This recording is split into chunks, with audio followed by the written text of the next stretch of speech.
tumult ejected on New Year's Day in the Philippines after an extreme blackout briefly affected aviation authority at the country's biggest air terminal, disturbing many flights and leaving a huge number of voyagers abandoned in the Southeast Asian center. In spite of a power reclamation, a few explorers are as yet attempting to get rebooked and progress forward to their last destinations.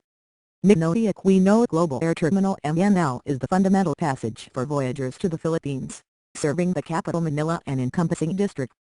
Specialized issues were first identified on Sunday morning, the Air Terminal Administrator, Common Flying Power of the Philippines CAAP said in a proclamation. The sum of 282 flights were either deferred, dropped or redirected to other territorial air terminals, while around 56,000 travelers were impacted starting around 4 p.m. neighborhood time on New Year's Day. Among the flights impacted by the airspace blackout was a Manila-bound canvas plane that left from Sydney in no time before 1 p.m. nearby time on January 1. 3 hours into its 8-hour venture, Flight QF-19 was then compelled to pivot mid-air and return to Australia. Activities had to some degree continued as at 5:50 p.m. neighborhood time, CAAP said in an update, and that the air terminal had by and by started to acknowledge inbound flights.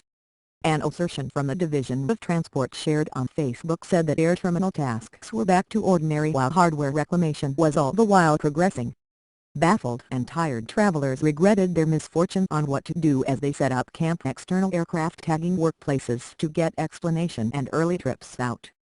The occurrence has ignited furious public kickback on the web, with many, including legislators, addressing how and why the blackout had occurred in any case.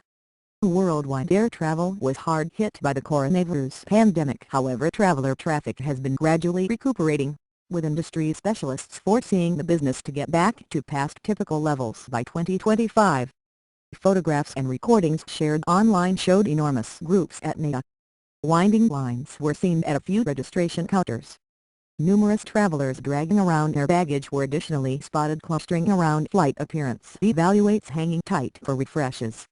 The huge scope flight disturbances come in the midst of a bustling yearly year-end travel period in the Philippines, which sees enormous quantities of unfamiliar sightseers as well as abroad residents flying into the country from abroad to stamp Christmas and New Year, a portion of the country's most significant special festivals.